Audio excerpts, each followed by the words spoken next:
First up, though, there has been a lot in the news recently about paraquat. If you don't know what that is, it's a commonly used herbicide in farming, and it has been linked to Parkinson's disease. And in the wake of an ABC investigation, Parkinson's Australia is calling for a ban on the chemical, which is commonly used in potato farming.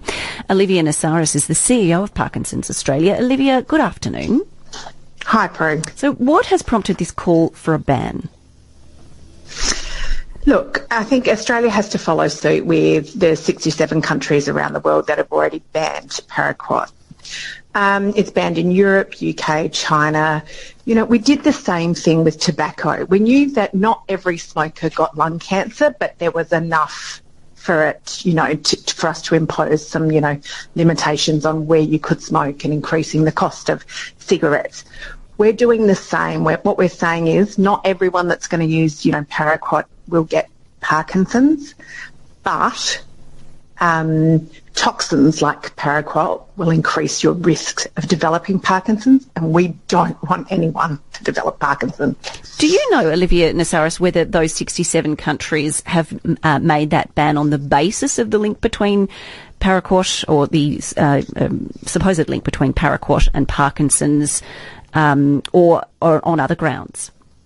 There are some that have just made the link between paraquat and Parkinson's, but there are others because it's actually an environmental toxin as well. So it's not just the effect that it has on your ability to develop Parkinson's, but also what it does to the environment too. The Australian Pesticides and Veterinary Medicines Authority says there is not a robust association between exposure to paraquat and the development of this disease, and they have assessed it and said, no, we can still use it in Australia. How do you respond to that? Well, ABC's story revealed that the science underpinning the APVMA's advice on paraquat was based on unpublished paper funded by the maker of the chemical. So what we're calling for is really robust, independent assessments. There will be plenty of farmers listening to this thinking, well, banning would go too far. This is a really important chemical, and that better information and more rigorous safety protocols would make more sense. What do you say to those people? Prue, I get that. And what I want to say is that this is not anti-farmer. In fact, it's quite the opposite. It's pro-farmer. I don't want any farmer to be producing, you know, food for me or my family, and they have to get Parkinson's as a consequence. I was reading some of the responses yesterday on ABC interviews, and someone said something like, the banning of this toxin is going to be very detrimental to our farmers. Like the farmer was a farmer making income, but not a farmer as a human being. You know, what do we make incomes for? To live long and healthy lives, to enjoy time with our friends and family, to see our grandkids grow up.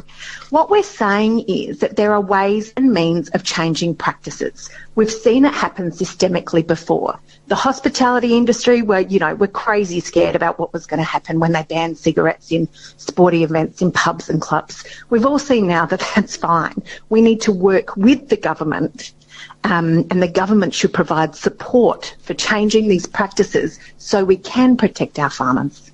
Olivia Nassaris, thank you for your time this afternoon. Thanks for having me. Olivia Nassaris is the CEO of Parkinson's Australia. They have come out very strongly in support of banning paraquat, that chemical. With me now is Annika Pedretti, and she and her husband David have lived and worked in Blampede in Western Victoria, deep in Spud country, for more than 30 years. David repaired and drove potato harvesters and was known as a guru of the potato industry. David's Parkinson's and associated Lewy body's dementia has progressed so far that he now no longer works and relies solely on Annika for his care. Annika Pedretti, thank you so much for your time this afternoon. You're welcome. So when you hear Olivia Nassaris, the CEO of Parkinson's Australia, calling for a ban on this chemical, what do you think? What's your response to that? Well, my response is that, as Olivia was saying, they've done extensive testing. It's banned in 60 countries, and why is it still be allowed to be used here? I would agree with Olivia. We need to work with the farmers and, have protective clothing, learn about how to dispose of contaminated clothing, educate and awareness, because, it has been proven that it has linked to Parkinson's. Do you think that it is the cause of your husband's Parkinson's? I can't say, of course, 100%, but I definitely believe it has something to do with it. I'm a retired nurse, and I've seen over the years different, diseases develop from different chemicals. Mm-hmm. I was a midwife, so I believe that it has a great, what's the word? So you've seen the evidence, and you think the evidence does back up what you have seen, is that right? I think so. Yeah. I think, David was not an actually farmer, so he never used the sprays, but he was in the potato industry for 40 years. He worked in the soil every day on all the different farms all around Australia. He travelled through Europe. He was either with the planting, with the destoning, with the harvesting, with the drip irrigation, and also then repairing harvesters. Sometimes we would have 3 or 4 harvesters lined up at his workshop at home. If they had a breakdown, straight from the farms, straight here, he was under those harvesters, in the soil, in the dirt. For the last 30, 40 years, that's what he was passionate about it.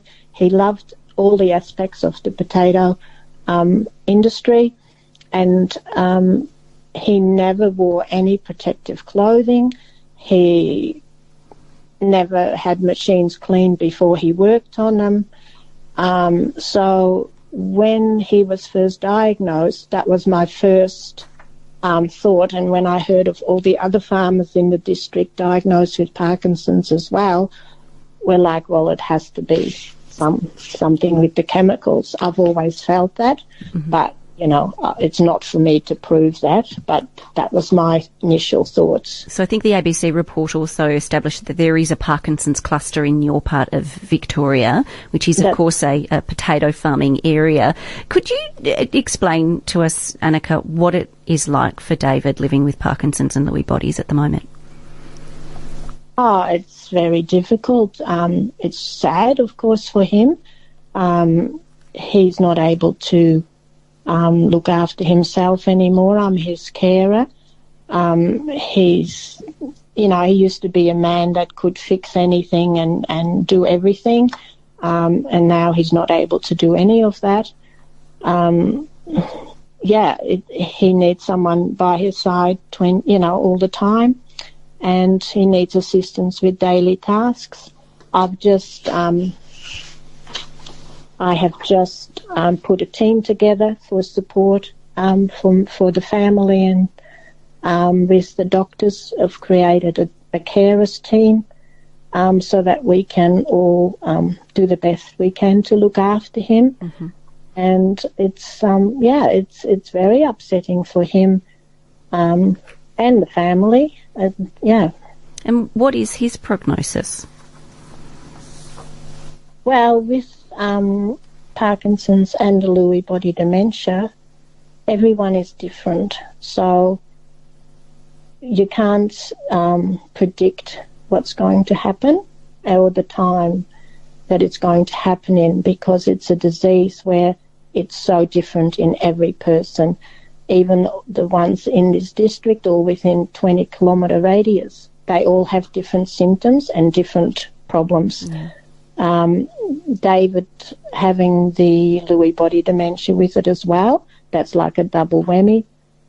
So it's very difficult to know what the prognosis is. Yeah. We just take one day at a time, And that's what we do. We take one day at a time, and we try and just stay on the property and enjoy what we have here, and just that's basically what we do now.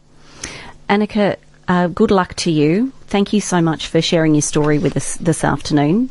Much appreciated. Good luck to you and your family.